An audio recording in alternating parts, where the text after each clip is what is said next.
मुझे जहाँ लगता है आरएलबी का बायतू के अंदर फिलहाल कोई वजूद नज़र नहीं आता है, क्योंकि आरएलबी सुप्रीमो द्वारा यहाँ के जो स्थानीय नेताओं पर अनगढ़ टिप्पणियाँ, जिससे आरएलबी पार्टी को बहुत नुकसान हो रहा है।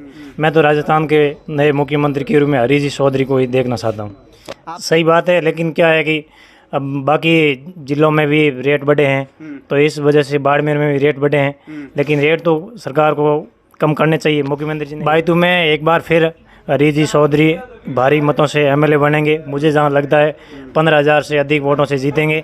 दोस्तों, राजस्थान के अंदर विधानसभा के चुनाव आने ही वाले हैं और चुनावों से पहले हम हमारे चैनल पर निरंतर आप लोगों तक, युवाओं व बुजुर्गों के वीडियो आप लोगों तक पहुँचाने का काम कर रहे हैं। आज हमारे साथ में ऐसे ही एक नौजवान युवक हैं, इनसे जानते हैं कि आने वाले चुनावों को लेकर के राजस्थान का युवा क्या सोचता है। भाई साहब, क्या नाम है आपका? बुराराम डहुकिया, खोखसरपुरो। खोखसरपुरो। चुनाव आ रहे हैं, मालूम है आपको? जी, अभी चुनाव आ रहे हैं दिसंबर 2023। दिसंबर 2023 में चुनाव आ रहे हैं। क्या लगता है इस बार राजस्थान की सत्ता पर कौन काबिज होगा? राजस्थान का युवा किसको सत्ता पर बिठाना चाहता है? एक बार फिर राजस्थान के अंदर कांग्रेस की सरकार रिपीट हो गई, मुझे पूरा भरोसा है। आपको भरोसा है कि कांग्रेस की सरकार राजस्थान के अंदर रिपीट होगी? किस कारण कांग्रेस की सरकार आपको लगता है कि रिपीट होगी? वो ऐसे कौन से जो काम है जो कांग्रेस ने कराए हैं, जो आपको क्या लगता है? कांग्रेस की सरकार ने बहुत बड़ी बड़ी स्कीमें, जैसे चिरंजीवी स्वास्थ्य बीमा योजना है जिसमें 25 लाख का बीमा है, और दुर्घटना बीमा भी है 10 लाख रुपए। जो बीपीएल है और अदर कैटेगरी हैं, जो SC ST EWS OBC, उन सभी का बीमा है वो राज्य सरकार के द्वारा फ्री करवाया जा रहा है। और जो जनरल कैटेगरी के हैं उनका बीमा है वो 850 रुपये देकर वो चिरंजीवी बीमा के अंतर्गत रुपए भर के वो जुड़ सकते हैं इस योजना के अंतर्गत। और दूसरी इनकी बड़ी योजना है पालनार योजना है, इसमें भी पहले 750 रुपये दिए जा रहे थे, अब 1500 रुपये की हैं जो 0 से 6 वर्ष के बालकों के लिए, और 6 से अधिक वर्ष के बालकों के लिए 2500 रुपये राजस्थान सरकार ने अभी इसी महीने से शुरू किए हैं। और नरेगा योजना में 125 दिन 25 दिवस, पहले 100 दिवस का ही काम दिया जा रहा था, अभी 25 दिन अतिरिक्त रोजगार की व्यवस्था राजस्थान सरकार द्वारा की गई है। राजस्थान सरकार द्वारा महात्मा गांधी शहरी रोजगार गारंटी योजना भी लागू की है। राजीव गांधी और ग्रामीण ओलंपिक खेल, और राजीव गांधी युवा वॉलेंटियर, राजीव गांधी युवा मित्र इंटर्नशिप कार्यक्रम, ऐसे बहुत सारे कार्यक्रम राजस्थान सरकार के द्वारा फिलहाल चलाए जा रहे हैं। चलिए, आपने कांग्रेस की योजनाएं यहाँ पर बताई, लेकिन मैं आपको बता दूं कि राजस्थान की इस कांग्रेस सरकार पर कहीं आरोप भी लगते हैं। बता दें कि वर्तमान में जिस तरह से ये जो बजरी का जो मामला अभी ट्रेंडिंग में चल रहा है, इसे लेकर के राजस्थान सरकार व बजरी ठेकेदार पर आरएलपी समेत भारतीय जनता पार्टी भी तमाम तरह के आरोप लगा रही है। और जिस तरह से बताया यह जा रहा है कि वसुंधरा राजे के कार्यकाल के दौरान भी यही जो ठेकेदार मेघराज सिंह रोयल है, यही ठेकेदार थे। तो उस वक्त मुख्यमंत्री गहलोत वसुंधरा राजे सरकार व इन्हीं ठेकेदार मेघराज सिंह रोयल पर कहीं भ्रष्टाचार के आरोप लगाते थे, लेकिन अभी गहलोत साहब के राज में भी वही ठेकेदार है। और जिस तरह से जो बजरी की फिलहाल जो दरें हैं, विशेष करके ग्रामीण क्षेत्रों में आम लोग उससे कहीं ना कहीं परेशान हैं। आपकी इसके ऊपर क्या प्रतिक्रिया रहेगी? बजरी एक संवेदनशील मुद्दा है।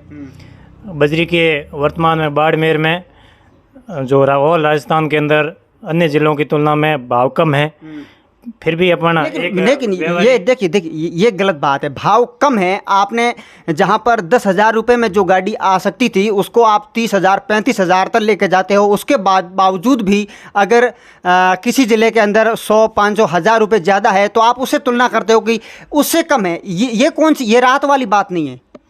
सही बात है, लेकिन क्या है कि अब बाकी जिलों में भी रेट बढ़े हैं, तो इस वजह से बाड़मेर में भी रेट बढ़े हैं, लेकिन रेट तो सरकार को कम करने चाहिए। मुख्यमंत्री जी ने यह व्यवस्था की है कि आने वाले जो दिसंबर के बाद में बजरी के 100 हेक्टेयर में नई खाने हैं वो आवंटित की जाएगी, इससे बजरी है नहीं। ये देखिए ये आने वाले समय में, उस समय में ये कहीं ना कहीं एक तरह का लॉलीपॉप होता है, जैसे राजनीति के अंदर अक्सर कहा जाता है। आम लोगों को वास्तव में बजरी से काफ़ी परेशानियों का सामना करना पड़ा है। बिल्कुल ग्रामीण इलाकों के अंदर एक बहुत ही निर्धन इंसान के लिए जहाँ पर वो 10,000 रुपये एक महीना कमाता है, तो उसके लिए ये 30-35 हज़ार की एक बजरी की गाड़ी लेकर के जाना वहाँ पर उसके लिए कहीं ना कहीं मुश्किल है। कांग्रेस भी आपकी तरह ही कुछ इस तरह की गोल मटोल बातें कर रही है। स्पष्ट रूप से अभी तक सरकार भी बजरी के मुद्दे पर सामने नहीं आई है, लेकिन आपको क्या लगता है एज ए कार्यकर्ता बजरी का क्या समाधान निकल सकता है? बजरी का समाधान सरकार ही निकाल सकती है। हमारे राजस्थान के लोकप्रिय मुख्यमंत्री जी लगातार इस संबंध में प्रयास कर रहे हैं। अन्य पार्टियों के धरना प्रदर्शन हुए तो उनसे भी सरकार है वो सीख लेकर अच्छे कार्य करने की कोशिश कर रही है। बायतू विधानसभा क्षेत्र की बात करें तो बायतू के अंदर हरी चौधरी यहाँ पे विधायक है और राजस्व मंत्री भी रहे, उनका कार्यकाल रहा। चुनावों में हम फिर से जा रहे हैं, क्या लगता है इस बार बायतू के अंदर?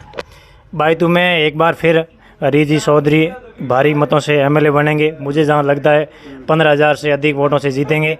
हरीश चौधरी जी ने बायतू के लिए जो काम किया है वो और कोई विधायक आज तक नहीं किया है। ये पहले जो अपने बायतू विधानसभा सीट है 2008 के अंदर बनी। सबसे पहले कर्नल सोनाराम चौधरी यहाँ से विधायक बने। उसके बाद में 2013 में कैलाश जी बने। पहले चुनाव में कैलाश चौधरी जी हार गए थे। चलिए छोड़ो उस बात को, लेकिन वर्तमान के अंदर जहां पर हम बात करें तो आरएलपी कहीं ना कहीं हरी चौधरी के लिए परिस्थितियां खड़ी कर सकती है। आरएलपी से कैसे निपटेंगे आप?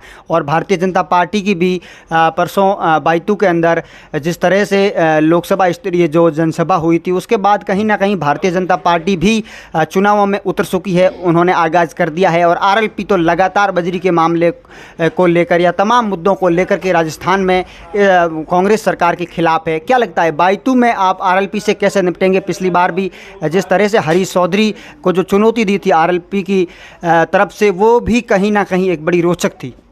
मुझे जहाँ लगता है आरएलपी का बायतू के अंदर फिलहाल कोई वजूद नज़र नहीं आता है, क्योंकि आरएलपी सुप्रीमो द्वारा यहाँ के जो स्थानीय नेताओं पर अनगढ़ टिप्पणियाँ जिससे आरएलपी पार्टी को बहुत नुकसान हो रहा है।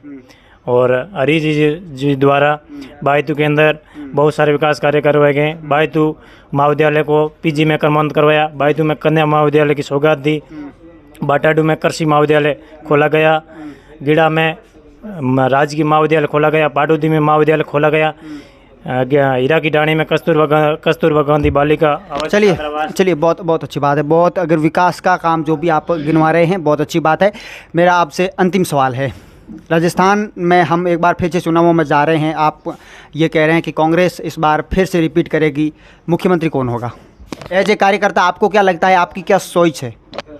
जहाँ तक मेरे तो लोकप्रिय नेता है वो हरीश जी चौधरी है। मैं तो राजस्थान के नए मुख्यमंत्री के रूप में हरीश जी चौधरी को ही देखना चाहता हूँ। आप चाहते हैं कि हरीश चौधरी राजस्थान के मुख्यमंत्री बने? हाँ जी, बिल्कुल। बहुत बहुत धन्यवाद। तो दोस्तों ये थे एक कांग्रेस के एक कार्यकर्ता और इनका साफ साफ कहना था कि राजस्थान के अंदर जिस तरह से विधानसभा के चुनाव आ रहे हैं और इसमें कहीं ना कहीं कांग्रेस पार्टी ही सरकार रिपीट करेगी और इनका मानना है कि हरीश चौधरी राजस्थान के मुख्यमंत्री होंगे।